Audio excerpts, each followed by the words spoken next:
Hi students, good morning to all of you. कैसे हैं आप लोग? आशा करते हैं आप लोग अच्छे होंगे और आपका पढ़ाई भी अच्छे से चल रहा होगा। जैसे कि आपको पता है, ये हमारा मैथ्स का हौजा डिस्ट्रिक्ट का पार्ट 1 हम लोग ऑलरेडी अपलोड कर चुके हैं और आप वो देख भी लिए होंगे आई थिंक। अगर आप वो नहीं देखे हैं तो इसका जो लिंक है ये वीडियो को नीचे में दे चुका हूँ, आप वहाँ से भी ये पार्ट 1 देख सकते हैं। हौजा डिस्ट्रिक्ट ऐसे बहुत सारे डिस्ट्रिक्ट है जो मैंने अपलोड किए हैं, जो आपको प्ले लिस्ट में जाकर चेक कर सकते हैं। चलिए ज़्यादा टाइम ना लेते हुए आज का जो क्वेश्चन है, क्वेश्चन नंबर 20 तक मैं ऑलरेडी अपलोडेड कर चुका हूँ पार्ट 1 में, और ये पार्ट 2 है, तो आप क्वेश्चन नंबर 21 से देख रहे हैं। ले चलते हैं। State the Euclid division lemma. तो इसका बारे में क्या करना है, हमें लिखना है कि ये क्या है, इसका यूक्लिड डिवीजन लेमा के बारे में। ठीक है, तो मैं ऑलरेडी लिखा हुआ, आप लोग देखिए क्या लिया है। The positive integer a and b there exist unique integer q and r। ठीक है, satisfying a equal to b q plus r comma, और ये जो सेटिस्फाई करेगा जीरो जो होगा वो क्या होगा, आपका रिमाइंडर का या तो ग्रेटर देन इक्वल होगा, और जो इसका बी होगा वो हमेशा क्या होगा, आपका रिमाइंडर से बड़ा होगा। तो यही आपको कितना 21 में लिखना पड़ेगा क्वेश्चन नंबर 21 के लिए। ठीक है, तो ये आप लिख दोगे तो ये आपका आंसर हो जाएगा। क्वेश्चन नंबर 21 यहाँ पर हो जाता है कंप्लीट। क्लियर है? चलिए देखते हैं next question number 22। Next question number 22 में दिया हुआ है, express the flowing in general term. General form में हमेशा फॉलोइंग कर, ये केस में स्टैंडर्ड फॉर्म में है, तो इसे हमें जनरल फॉर्म में हमेशा कन्वर्ट करना है। तो जनरल फॉर्म में करने के लिए कुछ ज़्यादा है नहीं, देखिए या तो आप 2-3 स्टेप कर सकते हैं, अदरवाइज डायरेक्ट भी आप उसे अपलोड कर सकते हैं। तो जैसे देखिए ये क्या हो सकता है, ये 3.02, तो पॉइंट को हटाने से कितना आ जाएगा 1 2, क्योंकि 2 नंबर से 2 आ गया, इंटू 1/10⁻6 आ जाएगा। तो 10⁻6 का मतलब 10 कितना है, 6 टाइम्स है, तो 1 2 3 4 5 6 ऐसे लिख दिया मैंने। अभी देखिए मैंने डायरेक्ट कितना हो गया 1 2 3 4 5 6 7 8, तो 8 ऊपर चला जाएगा तो कितना 8 टाइम के बाद वो 0 आ जाएगा। तो ये 3 है और 4 कितना आ जाएगा 5 0 और आ जाएगा। तो यहाँ पर 6 था, इधर +2, तो ये देखो टोटल 8, और 8 में से यहाँ पर ऑलरेडी 3 टर्म्स है, तो यहाँ पर 1 2 3 4 5 6 नहीं सॉरी 5 तक ही रहेगा, 5 + 3 302, और यहाँ पर आ जाएगा पॉइंट है। तो यहाँ पर 8 टर्म के बाद क्या आ गया, पॉइंट आ गया, और ये क्या हो गया आपका जनरल फॉर्म आ गया। ठीक है, और यही इसका आंसर होगा, ये 0 नहीं है। क्लियर है? और यही आपका हो जाएगा, अब क्या हो जाएगा आंसर। ठीक है, चलिए नेक्स्ट देखते हैं question number 23। Next question number 23 में क्या दिया हुआ है, the length of edges of a cube is 1.2 centimetre, find the volume. तो फाइंड द वॉल्यूम हमें निकालना है, तो यहाँ पर हम लोग लिख सकते हैं क्वेश्चन नंबर 23। तो लेंथ हमें दिया हुआ है, तो यहाँ पर हम लोग लिख सकते हैं the length of a cube, length क्या हो जाएगा ए हम मान ले रहे हैं, तो इसका वैल्यू कितना 1.2 सेंटीमीटर। तो यहाँ पर क्या find the volume, volume of cube क्या होता है, तो यहाँ पर हो जाएगा आपका volume of cube, volume of cube हो जाता है ए क्यूब। तो ए क्यूब का वैल्यू किधर में हो जाएगा 1.2 सेंटीमीटर का क्यूब।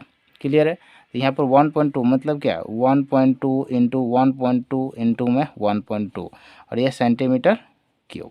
तो 12 का जो अगर आप यहाँ पर देखिएगा तो क्वेश्चन नंबर 1.2 का जो 3 टाइम्स अगर आप मल्टीप्लाई करते हैं तो आपको यहाँ पर कितना आ जाएगा, यहाँ से आप देख सकते हैं क्वेश्चन नंबर यहाँ इसका कितना इसको तीनों का मल्टीप्लाई करने पर आपको आ जाएगा 1.728, और ये सेंटीमीटर क्यूब, और यही हो जाएगा क्या आंसर। आप देखिए यहाँ पर इंपॉर्टेंट है कि ये पॉइंट कितना नंबर का, तो यहाँ कितना 1, यहाँ 2, यहाँ 3, तो 3 नंबर्स के बाद क्या पॉइंटर दे देना है। ठीक है, चलिए नेक्स्ट देखते हैं क्वेश्चन नंबर आपका 24।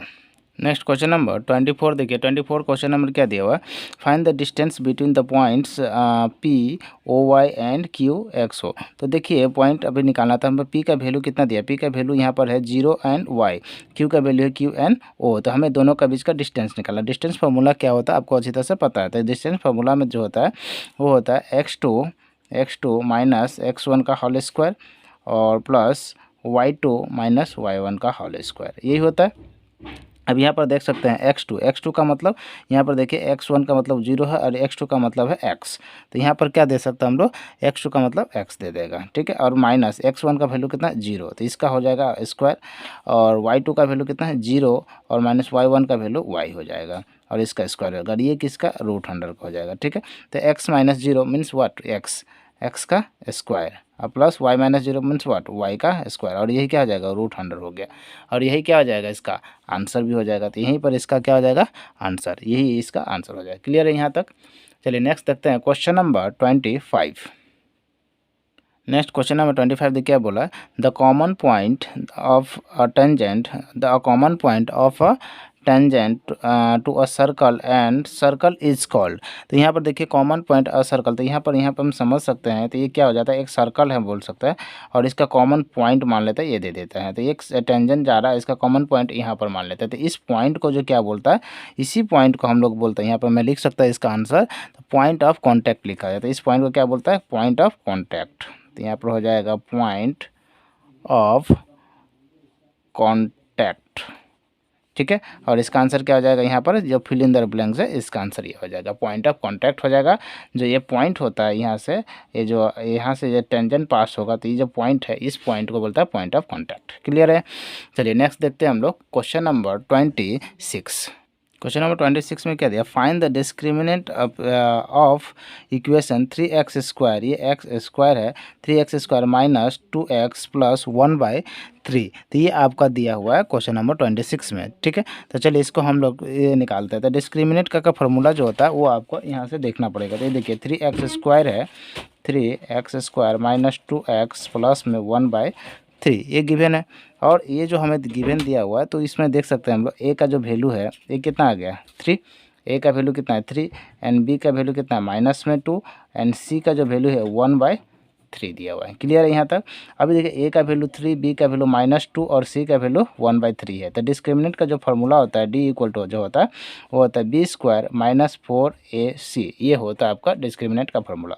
अब यहाँ पर देखिए बी का जो वैल्यू है वो है -2 का स्क्वायर, अब 4, ए का मतलब हो गया 3 और सी का जो मतलब है 1/3, 3 से ये 3 कैंसिल हो गया, तो यहाँ से क्या बच रहा है 4 का स्क्वायर, 2 का स्क्वायर क्या हो जाएगा -2 और का स्क्वायर हो जाएगा ओनली प्लस में 4 और माइनस में 4, तो इसका क्या आ जाएगा 0, मतलब डिस्क्रिमिनेंट क्या आ गया 0 आ गया, और यही क्या हो जाएगा आपका आंसर हो गया, डिस्क्रिमिनेंट 0 ही आंसर हो गया।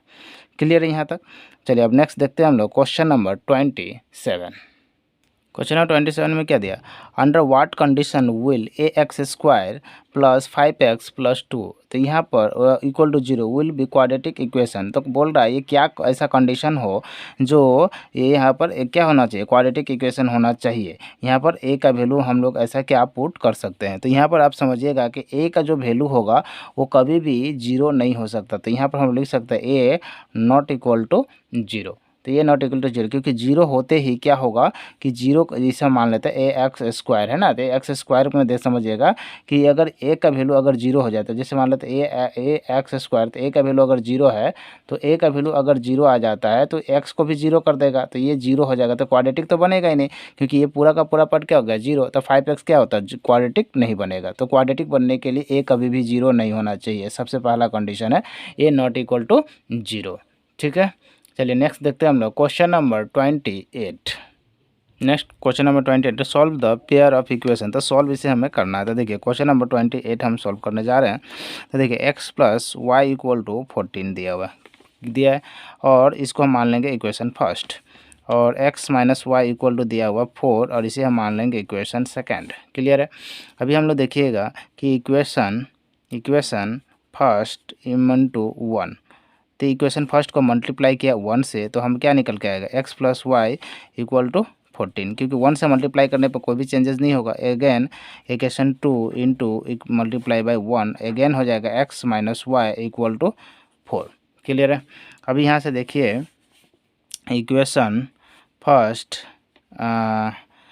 प्लस सेकेंड, तो दोनों को प्लस कर दे, तो यहाँ y से y कैंसिल, तो ये क्या हो जाएगा 2x का वैल्यू कितना हो जाएगा 18, और 18 हो जाएगा तो 2 से कैंसिल हो जाएगा तो 9 टाइम्स, तो x का जो वैल्यू है वो कितना आ गया 9। तो हम यहाँ से पुट कर सकते हैं, क्या पुट कर सकते हैं, putting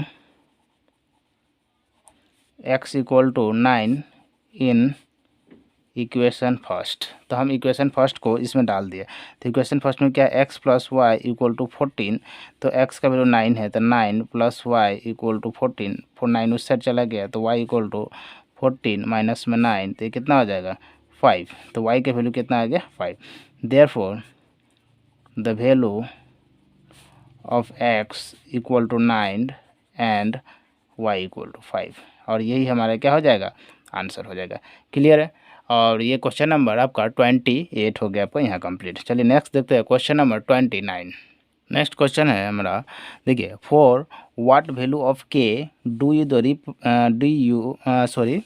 for what value of K do the pair of equation 3x minus Y plus 8 equal to 0 and 6x minus K Y plus 16 equal to 0 represent coincident line. तो कोइंसिडेंट लाइन में क्या होता है, हमें ये रिप्रेजेंट करना है। तो ठीक है, तो देखिए पहला हम यहाँ से लेकर आए 3x माइनस वाई प्लस में 8। तो यहाँ पर देखिए a1 का वैल्यू कितना आ जाएगा 3, और b1 का वैल्यू माइनस में 1, और c1 का वैल्यू 8 आ जाएगा। उसी तरह a2 का वैल्यू 6, b2 का वैल्यू माइनस में के, और c2 का वैल्यू 16। तो हमें क्या लेना है, कोइंसिडेंट लाइन है। तो कोइंसिडेंट लाइन का जो फार्मूला होता है वो हमें होता है, देखिए a1 by a2 equal to b1 by b2 equal to c1 by c2, ये इक्वल है, हाँ इक्वल टू। उसके बाद देखिए यहाँ से हम लोग रिप्रेजेंट करेंगे। तो यहाँ पर हमें क्या चाहिए, फाइंड द वैल्यू ऑफ के। तो यहाँ से देखिए a1 का वैल्यू कितना है, यहाँ पर 3 है, और b1 का a1 का वैल्यू यहाँ a2 का वैल्यू कितना है 6 है, इक्वल टू b1 का वैल्यू यहाँ पर है माइनस में 1, और b2 का वैल्यू यहाँ पर है माइनस में k। ठीक है, तो माइनस माइनस कैंसिल हो गया, 3 से 1 टाइम्स, 3 से 2 टाइम्स, तो k से उधर चला जाएगा, और यहाँ से तो k का वैल्यू क्या आ जाएगा, तो k इक्वल टू हो जाएगा आपका 2, सीधा सीधा। क्यों, क्योंकि ये क्रॉस मल्टीप्लाई करने से k का वैल्यू आपका आ जाएगा 2, और यही हो जाएगा आंसर। तो the value of k is 2, ये आप लिख सकते हैं। क्लियर है। चलिए नेक्स्ट देखते हैं क्वेश्चन नंबर 30। नेक्स्ट क्वेश्चन है क्वेश्चन नंबर 30, देखिए, find the zero of the quadratic polynomial x square plus 7x plus में 10। तो यहाँ पर देखिए एक्स स्क्वायर प्लस में 7x प्लस में 10, इसका हमें क्या निकालना है, क्वाड्रेटिक इक्वेशन का हमें क्वाड्रेटिक पोलिनोमियल निकालना है, वो भी जीरो। फाइंड द जीरोस भी हमें फाइंड आउट करना है। तो यहाँ से देखिए हम लोग निकाल सकते हैं एक्स स्क्वायर प्लस में, इसको हम लोग करने से कितना आ जाएगा, 5 प्लस में 2 हो जाएगा, और ये एक्स हो जाएगा प्लस में 10 हो जाएगा। यहाँ से एक्स स्क्वायर प्लस में 5x प्लस में 2x प्लस में 10 हो जाएगा। तो कॉमन लेने से क्या आ जाएगा, x कॉमन ले लिया, तो यहाँ से बचेगा x प्लस में 5, और यहाँ से 2 कॉमन लेने पर क्या बचेगा, x प्लस में 5। तो यहाँ से हो जाएगा x प्लस 5 और x प्लस में 2। तो यहाँ से हम लोग इधर और कर सकते हैं, यहाँ मैं कर लेता हूँ। ठीक है, तो ये यहाँ से ले लिया 4 जीरोस। ठीक है, तो 4 जीरोस में इधर, तो x प्लस 5 इक्वल टू 0, तो x इक्वल टू माइनस में 5। और में देखते हैं, तो ये हो जाएगा x प्लस 2 इक्वल टू 0, तो x इक्वल टू माइनस में 2। तो therefore the zeros are -5 and -2, यही हमारा क्या हो जाएगा, आंसर हो जाएगा। तो इसका जो जीरोस निकालना था, फाइंड द जीरो, तो ये -2 एंड -5 हो जाएगा। क्लियर है। चलिए नेक्स्ट देखते हैं question number 31। Next question number 31 में क्या दिया, find the value of 1 minus 10 square 45 degree, फिर 1 प्लस 10 स्क्वायर 45 डिग्री। तो यहाँ से हमको अच्छी तरह से पता है कि 1 माइनस 10 45 कितना होता है, 10 45 हमका वैल्यू होता है 1। तो यहाँ से हम लिख सकते हैं 1 का स्क्वायर, और डिवाइडेड बाय यहाँ से भी 1 प्लस 10 45 का मतलब 1 का स्क्वायर। तो यहाँ से देखिए 1 और 1 का स्क्वायर कितना 1 ही हो जाएगा, और ये 1 प्लस में 1, तो यहाँ से कितना 0/2 हो जाएगा, और इसका जो आंसर हो जाएगा वो क्या हो जाएगा, 0 हो जाएगा, और यही क्या हो गया, आंसर हो जाएगा। क्लियर है। तो क्वेश्चन नंबर 31 भी आपका कंप्लीट होगा, और इसका आंसर क्या हो गया, 0 हो गया। तो नेक्स्ट चलते हैं हम लोग क्वेश्चन नंबर 32 पर चलते हैं। नेक्स्ट क्वेश्चन है, right the section formula of coordinate geometry. तो सेक्शन फार्मूला क्या होता है कोऑर्डिनेट ज्योमेट्री का, तो यहाँ से हम लिख सकते हैं the section formula of coordinate geometry. तो सेक्शन फार्मूला क्या होता है, कोऑर्डिनेट किसका, ज्योमेट्री का। तो सेक्शन फार्मूला हम लोग को अच्छी तरह से पता है, कि आप लोग को अगर ये याद नहीं भी है तो अच्छा से इसको आपको याद होना चाहिए। तो देखिए p एक्स वाई का वैल्यू आपको जो होगा वो आपका आ जाता है m(x2) प्लस n(x1) और डिवाइडेड बाय m+n, ये हो गया। और x का निकल गया तो अब क्या होगा, y का भी निकलेगा। तो फिर से लिख ले m(y2) प्लस n(y1) और डिवाइडेड बाय m+n, और यही हो जाता है अपना सेक्शन फार्मूला। क्लियर है, और यही आपका हो जाएगा क्या आंसर।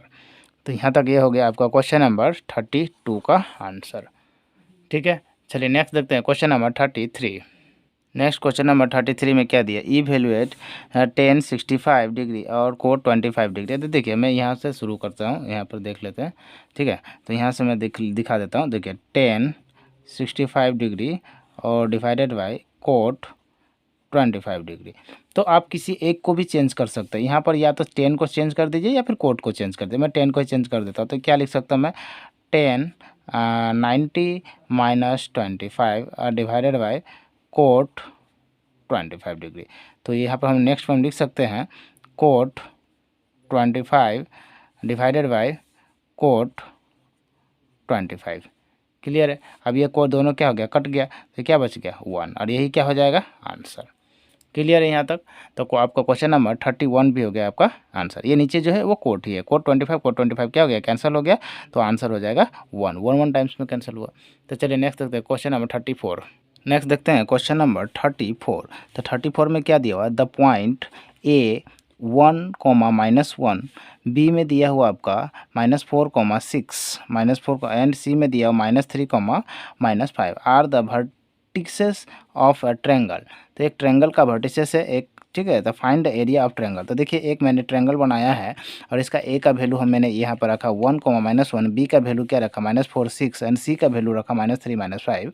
अब देखिए ए का वैल्यू जो होता है, ये पहला होता है एक्स, ये दूसरा होता है वाई। इधर में भी एक्स होता है, ये वाई होता है, एक्स होता है, ये वाई होता है। अगर हम एक्स इसे मान लिया है x1, तो ये x2 हो जाएगा, ये x3 हो जाएगा। इसे y1 मान लिए हैं, तो ये y1, ये y2, ये y3। अगेन हम उसी तरह यहाँ वैल्यू पुट कर चुके हैं। यहाँ पर हेयर दे सकते हैं हम लोग, हेयर करके लिख सकते हैं। और यहाँ x1 का वैल्यू कितना 1 और x2 का वैल्यू हो जाएगा कितना -4 और x3 का वैल्यू यहाँ पर हो जाएगा -3। उसी तरह y1 का वैल्यू -1, y2 का वैल्यू 6 और y3 का वैल्यू हो जाएगा -5। यहाँ तक आप समझ गए होंगे, है ना। चलिए नेक्स्ट इसको हम लोग पुट आउट कर देते हैं। देखिए फार्मूला का एरिया ऑफ ट्रायंगल का जो फार्मूला होता है वो होता है 1/2। और यहाँ का ये याद करने का भी एक तरीका है। देखिए पहले x1 लिखिए, फिर x2 लिखिए, x3 लिखिए, देखिए फिर 1 के बाद यहाँ पर देखिए x1 ये 2 होगा, यहाँ 3 होगा, y सारा बीच में y होगा। तो यहाँ पर x1 है तो ये 2 3 1 2 3, फिर देखिए 2 3, फिर क्या आता है 1, फिर 3 के बाद क्या होगा 1 और 2। तो इस तरह से आप याद कर सकते हैं। क्लियर है। तो चलिए देखते हैं, इसको हम लोग पुट कर रहे हैं। x1 का वैल्यू कितना है 1 है, तो यहाँ पर हम लोग क्या आ जाएगा 1 हो गया। y2 का वैल्यू कितना है, y2 का वैल्यू है 6 और यहाँ माइनस है, तो माइनस हो गया। और y3 का वैल्यू कितना 5, तो माइनस माइनस क्या हो जाएगा प्लस, यहाँ पर क्या हो जाएगा प्लस में 5 हो जाएगा। क्लियर है। और x2 का वैल्यू कितना है -4 और यहाँ पर क्या है प्लस में 4, तो यहाँ पर हम लोग -4 लिख लेते हैं माइनस में। तो y3 का वैल्यू कितना -5 और y1 का वैल्यू कितना है y1 का -1 और माइनस क्या हो जाएगा प्लस। तो यहाँ में डायरेक्ट इस क्या लिख दिया प्लस में 1 लिख दिया। फिर इसमें देखिए x3 का वैल्यू कितना -3 और y1 का वैल्यू आपका -1 और y2 का वैल्यू है -6, तो यह हो जाएगा -6। यहाँ तक पूरा क्लियर हो गया आपका। अब यहाँ से हम लोग इसको तोड़ेंगे। तो देखिए 1 से 6 प्लस कितना हो जाएगा 1 × 11 हो जाएगा। तो 1/2 और ये हो जाएगा 1 × 11, तो ये हो जाएगा कितना डायरेक्ट 11 हो जाएगा। प्लस में दे देता हूँ मैं। और यहाँ से देखिए यहाँ -4 और -4 × -4 कितना हो जाएगा आपका डायरेक्ट 16 हो जाएगा। क्लियर है। प्लस यहाँ से देखिए 6 -6 और 1 कितना -7 है, -7 × 3 21, माइनस क्या हो गया प्लस, तो ये हो जाएगा 21। क्लियर है यहाँ तक। अब यहाँ से देखिए ये क्या हो जाएगा 1/2 और यहाँ से कितना हो जाएगा 6 + 1 7, 7 + 1 8, यहाँ से 8 हो गया। और 2 और 1 3, 3 और 1 4, ये हो गया 48। यहाँ से क्लियर है। अब यहाँ से देखिए यहाँ से हम लोग कैंसिल भी कर सकते हैं, ये मल्टीप्लाई में है तो 2 से कैंसिल कर सकते हैं, तो ये कितना हो जाएगा 24 और ये कितना हो जाएगा 24 स्क्वायर यूनिट। क्लियर है। और ये एरिया ऑफ ट्रायंगल का जो आपका फार्मूला है और ये जो आंसर निकल गया 24 यूनिट्स करके आ जाएगा। तो ये क्वेश्चन नंबर आपका कितना हो गया, आपका क्वेश्चन नंबर हो गया 34 और 34 का आंसर हो गया आपका 24 स्क्वायर यूनिट। चलिए नेक्स्ट देखते हैं क्वेश्चन नंबर 35।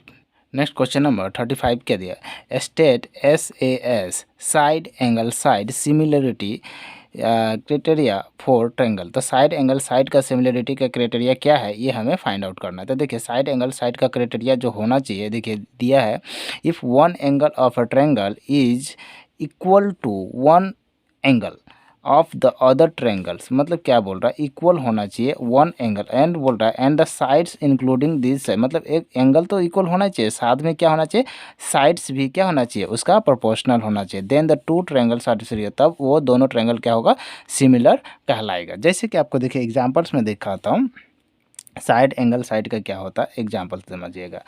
मैं अगर ऐसे दे देता हूँ ए बी एंड सी, तो दूसरा जो ट्रायंगल्स हो जाएगा P Q and R, clear है। तो यहाँ पर देखिए ये एंगल ए और ए, मतलब ये बोल सकता हूँ A B equal to P Q, तो दो साइड्स इक्वल हो गए। अब इधर से मैं ए से भी दे सकता हूँ, तो यहाँ से हो जाएगा ए सी इक्वल टू पी आर, तो यहाँ पर साइड्स होगा, और यहाँ पर एंगल दे देता हूँ, ठीक है। तो यहाँ पर देखिए angle B equal to angle में क्यू, तो यहाँ पर क्या हो जाएगा, दो साइड्स है और ये कहते हैं, तो साइड्स एंगल साइड ये कहलाने लगेगा, और ये क्या हो जाता है आपका एक सिमिलर एरिया हो जाता है, सिमिलर, समझ में आ गया आपको। तो ये इसका आ जाएगा SAS सिमिलरिटी ट्रायंगल का, ये हो जाएगा आपको। तो चलिए नेक्स्ट हम लोग देखते हैं क्वेश्चन नंबर 36। नेक्स्ट क्वेश्चन है 36 में क्या बोला, give two difference examples of similar figures दिया। यहाँ तो फिगर्स का बात कर रहा है, तो फिगर्स में जब भी बात करते तो दो गिव टू एग्जाम्पल्स क्या क्या हो जाएगा, तो यहाँ पर बहुत सारा चीज़ हो सकता है, एक से ज़्यादा, 2 से 3 हो जाएगा। तो देखिए एक तो हो जाएगा आपका circle, 2 circle give two difference examples, तो यहाँ पर मैं यहाँ से एक सर्कल ले लूँ और इधर से ले लूँ, तो यहाँ पर हो जाएगा। और एक अगर मैं बोल रहा हूँ ये ले लेता हूँ, स्क्वायर ले लेता हूँ, तो एक ये स्क्वायर हो जाएगा और एक ये छोटा सा स्क्वायर हो जाएगा, तो यहाँ पर हो जाएगा 2 सर्कल एंड ये हो जाएगा 2 स्क्वायर, क्लियर है। तो दो चीज़ आप ले सकते हैं, 2 सर्कल ले लिए, 2 स्क्वायर ले लिए, यही तो है 2 एग्जाम्पल, 2 डिफरेंस एग्जाम्पल, तो ये दोनों हम लोग ले लिए, क्लियर है यहाँ तक। चलिए नेक्स्ट देखते हैं question number 37।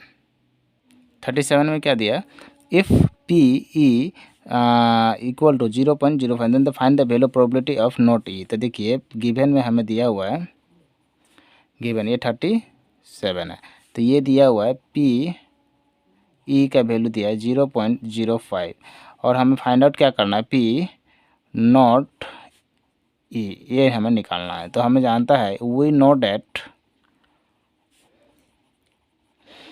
P E plus P not E equal to क्या होता है, 1 होता है।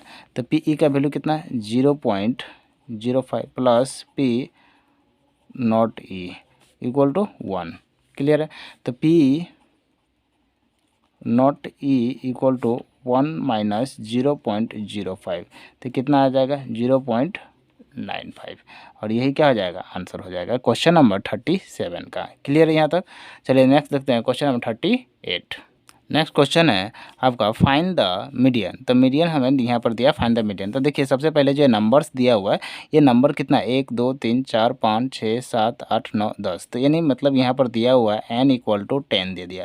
तो हम लोग इसी n इक्वल टू 10 को असेंडिंग ऑर्डर में सजाएंगे। तो यहाँ पर देखिए असेंडिंग ऑर्डर छोटे से बड़े में, तो 1 2 3 4 5 6 7 8 9 10, यहाँ पर भी क्या हो जाएगा, n इक्वल टू 10 ही होगा, बट ये असेंडिंग ऑर्डर में रहेगा, आपको दिया हुआ है, क्लियर है। और हमें यहाँ से क्या निकालना है, मीडियन। तो यहाँ पर देखिए मीडियन जो निकालने का जो आपका तरीका होता है, वो आपको यहाँ से देखिएगा, ये होता है n प्लस में 2 और डिवाइडेड बाय 2। तो n कितना है 10 और प्लस में 2 डिवाइडेड बाय 2, तो ये हो जाएगा 12 डिवाइडेड बाय 2, और ये हो जाएगा 6। तो 6 टर्म जो होगा वही आपका क्या हो जाएगा, 6 टर्म ही आपका मीडियन हो जाता है। तो मीडियन क्या हो जाएगा, median equal to first second third fourth fifth six, तो ये 6 टर्म क्या हो जाएगा, आपका मीडियन हो जाएगा। तो 54 इज ए मीडियन हो जाएगा, क्लियर यहाँ तक। तो आपको सबसे पहले ये करना है कि एक असेंडिंग ऑर्डर में लिखना ही पड़ेगा, तभी आप ये डिसाइड कर सकते हैं, अदरवाइज नहीं। या तो असेंडिंग ऑर्डर में लिखिए या फिर डिसेंडिंग ऑर्डर में लिखिए, दोनों में से लिख कर ही आप कर सकते हैं, अदरवाइज नहीं कर सकते। डायरेक्ट करिएगा तो आपको गलत हो जाएगा। तो पहले देख लीजिए, फिर ascending order, otherwise descending order कीजिए, फिर एन का वैल्यू निकाल कर आपको ऐसे मीडियन फाइंड आउट करना पड़ेगा, क्लियर है। चलिए नेक्स्ट देखते हैं 39। क्वेश्चन नंबर 39 में क्या दिया, what is the area of sector if theta is the angle of sector. तो एंगल ऑफ सेक्टर क्या दिया हुआ 39 का जो एंगल है यानी थीटा का जो वैल्यू है वो थीटा ही दिया हुआ, एंड रेडियस जो दिया हुआ है आर वो कितना दिया, आर ही दिया। तो क्या निकालना है, एरिया ऑफ सेक्टर। तो area of sector equal to होता है, क्या होता है, theta by 360 into pi r square. Clear है। तो ये हो जाएगा theta by 360 into pi r square, और यही क्या हो जाएगा, आपका आंसर हो जाएगा। तो ये थीटा दिया हुआ थीटा है, theta by 360 into pi r square, area of sector. Clear है। चलिए देखते हैं next question number 40। Next question number 40 क्या दिया, one card is drawn from well shuffled deck और 52 का। तो टोटल कार्ड कितना आ जाएगा यहाँ पर, देखिए क्वेश्चन नंबर 40 में ये हो जाएगा total card equal to 52। Total card 52 हो गया। Find the probability of getting king of red. तो रेड कितना, किंग ऑफ रेड कितना होता है, तो किंग ऑफ रेड, तो किंग ऑफ रेड होता है आपका टोटल 2। तो क्या निकालना, फाइंड द प्रोबेबिलिटी ऑफ के, ये होता है, तो यहाँ पर हो जाएगा पी गेटिंग